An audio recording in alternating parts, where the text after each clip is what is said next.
Posani Krishna Murali arrest నా ఆలోచనలో అయితే మాత్రం ఇది పెద్ద ఆశ్చర్యకరమైనదో అనూహ్యమైనదో అనుకోకుండా అకస్మాత్తుగా జరిగిందో కాదు. ఈ ప్రభుత్వం ఎన్నికల ముందు కూడా, ఈ కూటమి ప్రభుత్వం ఎన్నికల ముందు కూడా రెడ్ బుక్ లో అందరి పేర్లు ఉన్నాయి, అందరినీ అరెస్ట్ చేస్తాం, మమ్మల్ని విమర్శించిన వాళ్ళని, మమ్మల్ని తోలనాడిన వాళ్ళని దాన్ని గుణపాఠం చెప్తానే ఉన్నారు.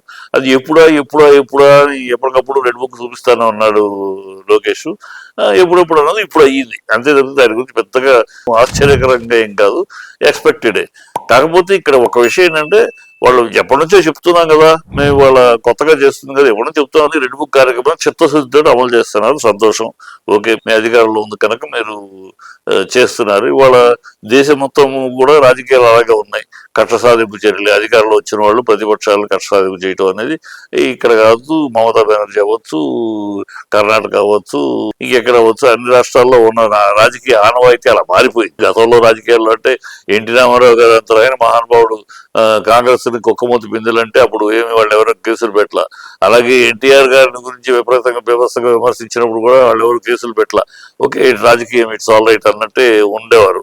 ఆ రోజులు పోయింది. ఇవాళ ఇది ఆల్రెడీ రాజకీయాల్లో మాట్లాడతారులేదు, కానీ ఇవాళ ఆ రోజులు పోయినాయి. రాజులు పోవటానికి కూడా వన్ సైడ్ గా అంటాం లేదు, ఇక్కడ కూడా పరిధులు దాటి మాట్లాడుతున్నారు కూడా. రాజకీయ విమర్శ చేయొచ్చు, రాజకీయ విమర్శని సుప్రీంకోర్టు కూడా అరెస్ట్ చేయడానికి లేదని కూడా చెప్పేది. కానీ వ్యక్తిగత దూషణ, రాజకీయ విమర్శ పేరుతో వ్యక్తిగత దూషణ చేయడం అనేది తప్పు.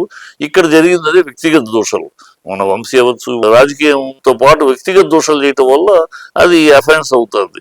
ఇప్పుడు పోసాని కృష్ణమురళి విషయం తీసుకుంటే, మరి ఆయన అవార్డుల విషయంలో కమ్మ అవార్డులు అని అన్నాడు, ఒక కులాన్ని తీసుకొచ్చి మాట్లాడాడు. ఎవరైనా కులాన్ని గురించి మాట్లాడినప్పుడు, ఎవరైనా కులాన్ని కించపరిచి మాట్లాడినప్పుడు మాట్లాడతారు కదా, అట్లాగూ. అలాగే చంద్రబాబులోకి వ్యక్తిగత కూటమి పాలసీ గురించి విమర్శించవచ్చు, పార్టీ యొక్క పాలసీ గురించి విమర్శించవచ్చు, కానీ వ్యక్తిగతంగా ఆ పేర్లు పెట్టి నా కొడుక నీ కొడుక ఇవన్నీ అనేది కొంచెం పరిధి దాటి మాట్లాడే మాటలు. అందువల్ల వాళ్ళు చేస్తారు అనేది ఎప్పుడైతే అన్నారో రెడ్ బుక్ పట్టించుకోము కాకుండా పట్టించుకుంటాము, దానికి తగిన బుద్ధి చెబుతాము అన్నారు కనుక చేస్తున్నారు. ఇలా చేసుకుంటూ పోతే వీళ్ళు వాళ్ళన్నారని వీళ్ళు అన్నారని కేసులు పెట్టుకుంటూ పోతే అధికారంలో ఉన్న పార్టీ సాగుతుంది. ఇప్పుడు అలాగే మరి వీళ్ళు కూడా పెట్టచ్చు కేసులు, కానీ పట్టించుకోరు. ఇప్పుడు ఈ కేసులన్నీ కూడా వైసీపీ ప్రభుత్వం ఉన్నప్పుడు పెట్టిన కేసులు, అప్పుడు పోలీసులు పట్టించుకోలేదు, ఎందుకంటే అధికార పక్షం కనుక. ఇవాళ మీరు అధికార పక్షంలో ఉన్నారు కనుక మీ మీద ఏమన్నా కంప్లైంట్ ఇచ్చినా పోలీసు పట్టించుకోడు. మీరు అనలేదా డైమండ్ రాణి అని, చంపితే దిక్కేవరు అని మీరు మాట్లాడలేదా, ఇవన్నీ ఉన్నాయి. ఇవన్నీ కేసులు ఎవడేస్తాడు, వేస్తే పట్టించుకునే నాదులు ఎవరు ఉండరు. కనుక అసలు ఈ విధానం కరెక్ట్ కాదు నా ఉద్దేశంలో. రాజకీయాలు వేరు, రాజకీయాలు అయిపోయింది. ఎన్నికలప్పుడు చెప్పిన మాటలు మిమ్మల్ని నిందించారని అందుకే ప్రజలు మీకు తీర్పిచ్చారు ఫేవర్ గా, ఇక అయిపోయింది. ఇక ప్రజాపాలన మీద మీరు గుర్తుపెట్టుకోవాలి. మీరు ఈ చిత్తశుద్ధి రెడ్ బుక్, ఈ అరెస్టులు వీటి మీద చూపించే చిత్తశుద్ధి వల్ల ప్రజలకు ఒరిగే ప్రయోజనం ఏమి లేదు. ప్రజలు ఏమి ఇందుకు ఓట్లు వేయరు మిమ్మల్ని. మీరు రెడ్ బుక్ చూసి మీరు వస్తే ఆ రెడ్ బుక్ వెళ్ళి అరెస్ట్ చేస్తారు వాళ్ళు అని గంతేసుకుని ఎగరేసుకుని ఓట్లు వేయలే ప్రజలు ఓట్లు ఎందుకు వేశారు మీకు? మీ సంక్షేమ పథకాలు, మీరు ఇచ్చిన సూపర్ సిక్స్ నమ్మి, మీరు చెప్పిన 32,000 అమ్మాయిలు మిస్ అయిపోయారనే మాటలు నమ్మి, మీరు చెప్పిన నిరుద్యోగ వృత్తులకి 3,000 ఇస్తామన్న మాట నమ్మి, అలాగే అమ్మాయిలకి 18 ఏళ్ళు దాటిన అమ్మాయిలకు 1,500 ఇస్తామన్న మాట నమ్మి, తల్లి ఒడికి అందరికి ఇంటి ఎంతమంది ఉంటే ఎంతమందికి 15,000 ఇస్తామన్న మాట నమ్మి, మీరు వాలంటీర్ని మేము తీసేయము, వాలంటీర్కి 10,000 ఇస్తాము, 5,000 నుంచి పెంచి 10,000 ఇస్తామని వీటిని నమ్మి వేశారు. వాటి మీద చిత్తశుద్ధి చూపించండి, అది ప్రజలు హర్షిస్తారు. ప్రజలు దాన్ని కోరుకుంటున్నారు, దానికోసం మీకు ఓట్లేశారు. దేనికోసం మీకు ఓట్లేశారో ఆ విషయాన్ని మర్చిపోయి ఈ విషయాల మీద పెద్దగా కాన్సన్ట్రేట్ చేసి దాని మీదే అసలు పరిపాలన అంతా దాని మీద నడుస్తున్నట్టు చేయడం కరెక్ట్ కాదు. పరిపాలన అనేది ప్రజల కోసం చేయాలి, కక్ష సాధింపు కోసం కాదు. సరే, ఇది మీరు అరెస్ట్ చేయడం తప్ప ఒప్ప ఆ విషయాన్ని నేను మా చర్చ తెలుసుకోలేదు. ఎందుకంటే అతను పోసాని కృష్ణమురళికి సంబంధించినంత వరకు పర్సనల్ గా బూతులు కూడా మాట్లాడాడు కనుక, పర్సనల్ గా అన్పార్లమెంటరీ లాంగ్వేజ్ వాడాడు కనుక అది యాక్షన్ తీసుకుంటే కోర్టు ఉంది, ఏమి తీర్పిస్తుందో తీర్పు దాని ప్రకారం అతను కోర్టులో చూసుకుంటాడు. అదిగా అసలు నేను బేసిక్ గా ఈ పద్ధతి కరెక్ట్ కాదు, ఈ పద్ధతి వల్ల ప్రయోజనం లేదు, ప్రజలు హర్షించే విధానం కాదు ఇది. వాళ్ళు చేశారు, గతంలో వాళ్ళు చేశారు కదా, అంటే వాళ్ళు చేసి తప్పనే కదా మిమ్మల్ని గెలిపించారు.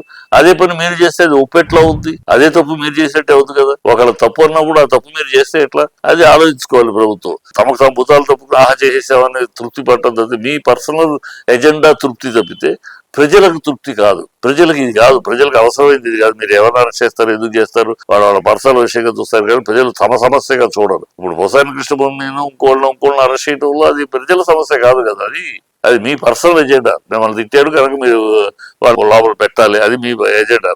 ప్రభుత్వ ఎజెండా అది కాదు కదా. ప్రభుత్వ ఎజెండా ఏమై ఉండాలి? ప్రజల పాలన అయి ఉండాలి. ప్రజలకు ఇచ్చిన హామీలు నెరవేర్చే దిశగా ప్రయాణం జరగాలి. అది జరగట్లేదు. దాని మీద కాన్సన్ట్రేట్ చేస్తే మంచిది. ఇది కరెక్ట్ కాదు. అరెస్ట్ చేయటం తప్పు ఒప్పులు నేను మాట్లాడలే.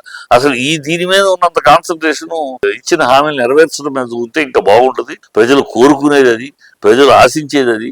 ప్రజలు ఇప్పటికే మేము మోసపోయాం, మేము వంచనకు గురయ్యాం, నమ్మి ఓట్లేసేందుకు మాకు మొండి చేసి చూపిస్తున్నారని ప్రజలు చాలా నిరుత్సాహంతో నిస్పృహతో ఉన్నారు.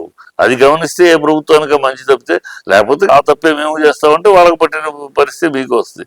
ప్రజలు ఎందుకు గత ప్రభుత్వాలు అన్ని సంక్షేమ పథకాలు చేసి 90% అన్ని నెరవేర్చినా కూడా ఎందుకు చేశారంటే మీ మాటలు నమ్మారు. వాళ్ళు ఇలా తిట్టారు, అలా తిట్టారు, ఇలా తిట్టారు, పర్సనల్ గా తిట్టారు, ఇంట్లో వాళ్ళని తిట్టారు, ఆడాలని తిట్టారు, ఇవన్నీ మీరు చెప్పి నిజమే కదా, పాప తప్పు కదా అది అని ప్రజల్లో ఒక మీ మీద సానుభూతి వచ్చింది. అంతే తప్పితే మిగతా కాదు కదా.